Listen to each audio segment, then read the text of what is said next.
Rock Tomb forces the final Protect Shield, and here comes Staravia. If there's one thing you need to know about this little bird, when shields are down, Staravia absolutely goes to town. We invest the Protect Shield, over farm, farm up, throw on CMP, winning CMP, fly, Wolverine Skeledirge from the field of play. Show me something we can nuke.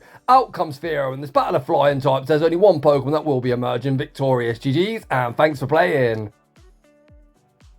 Welcome back to the channel. Yesterday we hit a season high ELO of 2,387, which by all accounts is pretty decent at this point in the season. I was actually on a meme team that turned out to be the dream team. It was a very fun variation of the Poison Double Dark team with Nidoqueen, Obstagoon and Raticate in the triple shadow forms respectively. At this point I had two choices. I could either grind, get a screenshot on the leaderboard and try and pretend that being good at this game makes me better than everyone else, which we all know it doesn't, or we can run something fun that you're not going to see anywhere else. Of course, those of you that know me, there was only one thing to do, and that is go for some big boom action and lose ELO in style. Spoiler alert, this team is horrendous. Staravia has many problems. The first one is that happened to cost me 650,000 Stardust and had to grind this thing all the way to best buddy. You might ask yourself, was it worth it? And I'm going to tell you, point blank, it is not. It's essentially a poor version of Fearow. Both Staravia and Fearow have almost an identical stat distribution. Staravia has a little more attack, a little less bulk, and of course I'm running the Shadow, and I'm sure a lot of you have used Fearow, and trust me, that means Staravia has no bulk whatsoever, and it cannot tank a hit for shit. Staravia is essentially running a worse version of Fearow's moveset as well. As you can see on the screen, Wing Attack is essentially a poor version of Peck. It does the same energy generation, but does less damage, which means farming stuff down is super frustrating. That's just the start of Staravia's problems. Drill Peck is objectively better than Fly. They both do similar DP, but one is quicker, and having quick pacing with a glass cannon is absolutely essential. Is that where Staravia's problems end? No, it has no coverage either. We're on a full flying moveset when Fearow of course can hit some of its hardest counters, stuff like rock types, electric and steel types, back for super effective, whereas we are fully walled. Of course, Fearow doesn't come in Shadow form, and this is the home of Shadow Pokemon, so you know we've got to run something Shadow. But again, there's a problem with Staravia. It's Evolution, that's a lot cheaper to power up, has close combat that gives you that similar coverage that Fearow has. So essentially what I'm saying is Staravia is just a cool flex. Leave that meme and dream for me and just don't bloody power it up. With all that being said, we are going to land some epic booms. Without any further ado, let's get into the battles. As I said, we're here to land some big booms. You'll notice the Ninetales moveset, and you better believe we are going to YOLO overheats left, right, and centre. Unfortunately for me, this opponent wise to it. Invest the Protect Shield, but that's fine. When shields are down, something's getting nuked in the back. We see the pivot into Staravia. The opponent attempts to catch a fly onto Licky. Far too thicky. Catch attempt unsuccessfully. YOLO the Brave Bird. Does the opponent respect the damage? Woo-hoo-hoo-hoo! Tell me the last time you saw a neutral charge move do that much damage to one of the bulkiest mon in the format. The opponent gets absolutely rocked. We send back out Ninetales. Ninetales able to farm down. You better believe I'm looking to YOLO yet another overheat. Unfortunately, out comes Quagsire, and that plan is very quickly averted. I now find myself in a super awkward spot where I'm kind of obliged to start shielding up Aquatails, at least one, because if not, I'm very much in danger of getting fast move beat down. We full send the nuke grass, not double super effective. Cradily gets in on the big boom action, out comes Obstagoon. Whilst this is by no means a good matchup, the counters of course are super effective, but they are non-stab. Thankfully the opponent full sends the cross chop rather than fishing for the boost. We invest the Protect Shield, fire off the Rock Tomb, and you can see the opponent is going to be forced to throw, and this is perfect for me. The opponent is going to fire off the Night Slash, fishing for that boost, but it's simply too little too late. We fire off the OV. Is it necessary? Of course it bloody is. Get that Obstagoon off my screen, and we take that game. Heading into the next battle, we see Fearow in the lead position. You might wonder why I'm running Cradily. Well, this is actually kind of an ABB team where ice types aren't that common. They are about, so of course Cradily's role on the team is to look to bait out any potential ice type. The opponent actually sent Quagsire into my grass type. Very interesting. You better believe we're full sending. Guarantee the Protect Shield or one-shot Quagman. The opponent invests the protection, that more than works for me. Unfortunately, Aquatail isn't quite lethal. It does enable Quagsire to get a small farm down. Staravia enters the arena, and this is where you can see that Wing Attack isn't quite peck, as they aren't actually doing that much damage. You're about to see us tank a charge move. Aquatail only neutral, 35 energy, and look how much damage it does. Oof, Staravia, you are so glassy. The key to using a glass cannon well is to look to maximise energy. So you can see here I farm up, throw on CMP, winning CMP, back out comes Fearow, and Fearow is going to be greeted with the next fly. Fly forces the opponent's final protection, here comes Ninetales. The opponent pivots out into Go-Goat, but Go-Goat going to be straight in and straight out. Ovi, a massive one-hit KO. It was paramount through there for a potential rock side. That is going to enable me to shield up the move. Fearow's got banked. They go for the drill peck bait, but no bait will be saving Fearow's fate. This Ovi is debuffed. You think it matters? Of course it bloody don't. Ovi, another one-hit KO, and I take that game. Heading into the next battle, we see another Obstagoon in the lead position. I actually took about 2 or 3 days off from this cup. Where did all these Obstagoon come from? I'm guessing someone made a video. I'll be honest, I don't watch any other content creator whatsoever.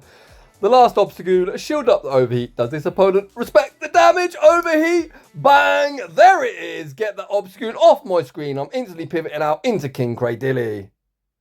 Out comes Pidgeot, and it's kind of interesting the opponent is opting to stay in. I'm going to fire off the Rock Tomb. Rock Tomb, it forces the opponent's first protection. As their debuff, they're going to have to fire off a Brave Bird. They want to remove me from the field of play. Does the opponent have Brave Bird? Yes, they do, but that does debuff their defense, meaning potentially Staravia is going to be able to shield and farm down. I say potentially, you can see even with debuff defense, these wing attacks still do pitiful damage. This move's almost certainly going to be the bait move. Thankfully, it is an air cutter and not a bloody feather dance. Out comes Fearow. Fearow going to be greeted with the fly. Fly should be forcing the opponent's final protection, and it does exactly that. And now I've got a decision to make.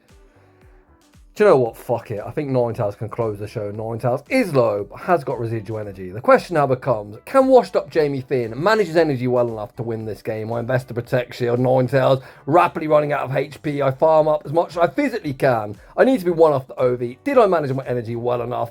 Weather Ball removes them from the field of play. Of course I'm one off. Jamie Finn is the best batter in the world. I'm kidding, but it's not bad to be fair, and I take that game. Heading into the next battle, we see a shiny Shadow Obstagoon. Holy, I'm jealous of this. That is such a cool flex. As for the Shadow variant, I'm just going to settle for a Weather Ball, because if they don't shield, that works for me. I am going to be able to farm them down afterwards. Ninetales fires off the Weather Ball. Weather Ball goes unshielded. Quick pivot into Staravia. The opponent wise to it and send out the Quagman. Here, I definitely should have thrown the Fly first, because Fly would definitely threaten a shield. Shadow and Shadow Crime, and it also wouldn't enable the opponent to get their turn back when they switch. A bit of a poor play on my part. I am actually going to farm up very close to 100 energy. We're at double Fly now, so the opponent very unlikely to shield, because if they do, we'll just throw back to back. The opponent recognise it. Let go of Quagsire, back out comes Obstagoon again. The opponent unlikely to shield. They've got no energy and very low health. The opponent doesn't shield, and they're looking to 2-shield Pidgeot, and this now becomes somewhat of a tricky endgame. You will notice the opponent, much like me, running a triple Shadow team. With that in mind, I'm calling they've got Brave Bird. Do I correctly shield it up? Yes, I do. And here, I'm not really sure if I should go for a fast move beatdown. I look to debuff them. We go for the debuff, meaning the Gust do less, and again means the opponent is going to have to full send a Brave Bird, which I attempt to catch on Ninetales. Catch attempt unsuccessful. We are able to Ember farm down and just about escape with a dub. GG's that opponent, and what a cool team. In the next battle, we see Vigoroth in the lead position. The meta has shifted so much from day one. There are so many bloody counter users now, which is kind of ironic, because when I hit my season high ELO, running double dark, I didn't actually run into too many of them. As I'm yapping away, we miss yet another big boom. So I guess we go for the delayed, get that Vigoroth off my screen. We see the instant pivot into Cradily. Out comes Skeledirge. Skeledirge going to be investing in the Protect Shield, blocking up the incoming Rock Tomb. This is almost certainly going to be the Torch Song, the opponent looking to return their attack to neutral. Call me bloody Mystic Meg. There is the Torch Song right on cue, and here I'm going to make an interesting play. I'm going to invest the protection on the next Torch Song and look to force the opponent's final protection. I wasn't sure I survived the Incinerate. I fire off one acid before the Incinerate registered debuffed. I do survive, which means I can save Cradily as a sacrificial swap, and here comes Staravia. One thing you need to know about this little bird, when shields are down, Staravia absolutely goes to town on Overfarm, throw on CMP, winning CMP, fly, remove Skeledirge from the field of play, show me something we can nuke, out comes Fearow. And this battle of flying types, there's only one bird that will be emerging victorious. Brave Bird, a massive one-hit KO, and we take that game. GG's, and thanks for playing. Heading into the next battle, we see a fantastic lead. The opponent save switches into Fearow, and I instantly retreat into Cradily. That's got a dreadful matchup into Piloswine. Of course, Grass Knot would be super effective, as they're a sub-ground type, my acids would be resisted. Of course, as we're double weak to ice, you might imagine that I'm just going to look to maintain alignment, but that isn't really my play style. I'm looking at the health thinking, surely Surely Staravia go for the one shield and full wing attack farm down. Staravia, do not let me down. I'm going to be pissed. In Staravia, I believe. Ah, fuck me, this Pokemon's frustrating. As I said in the intro, you really do notice, despite me being a glass cannon, the fast move pressure really isn't there with wing attack. If we were on Peck, that would have been a very easy farm down. Back out comes Piloswine. I full send the Brave Bird. Brave Bird, much to my disappointment, bounce off the Protect Shield. Out comes Blaziken, and you might think we're fully walled on this moveset.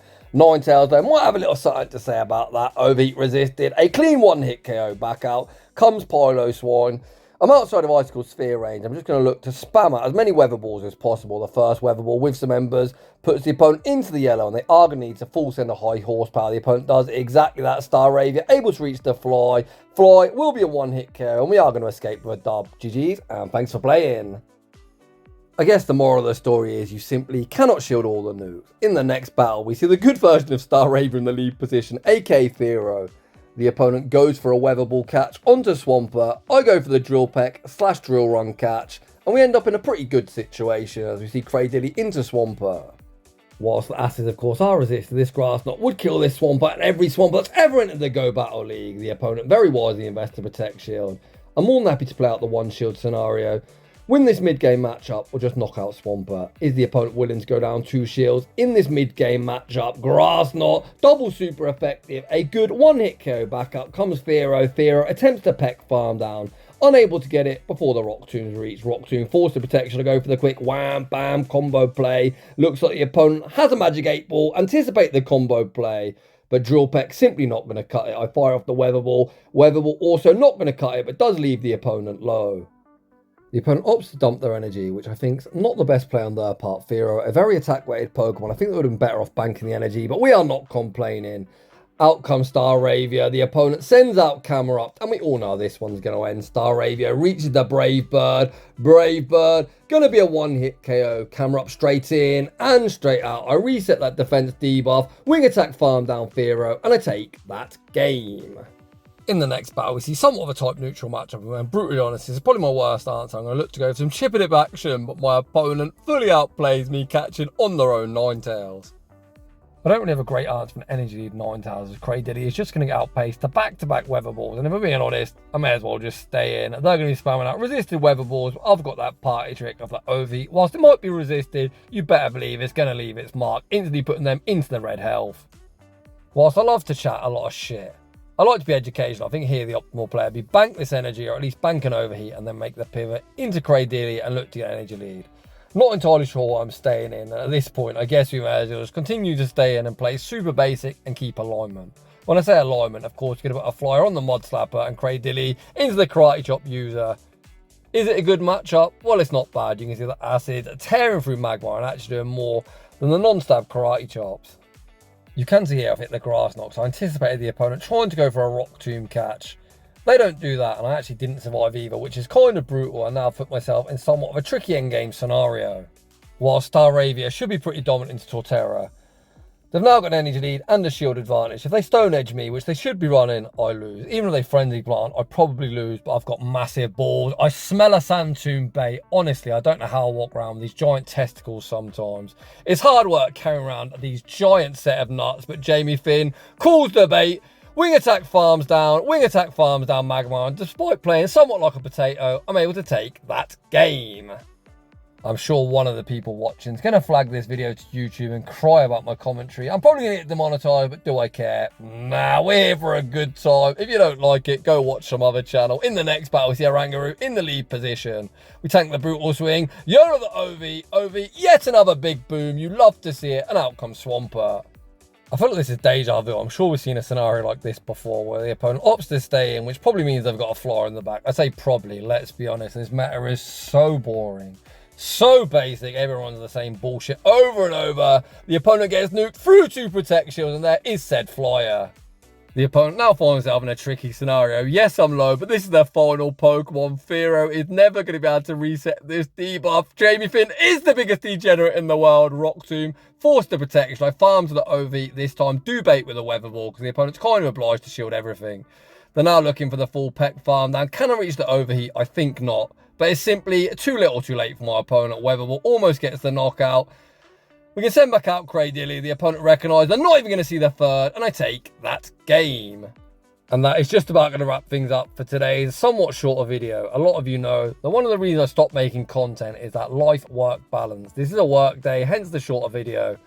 Of course, this team was for entertainment purpose only. These are hand-selected battles. I 100% do not recommend this team if you give a shit about your ELO, because trust me when I tell you, this is a one-way ticket to the pits. However, that being said, if I don't showcase Shadow Staravia, where else are you going to see it? So if you're enjoying the content and the huge investment I made to bring you this video, consider leaving a like. If you're new, consider subscribing. If you like your battles featured on my channel, link to the battle submission form is down below. And as always, a huge thanks for watching, and I'll see you all in the next one.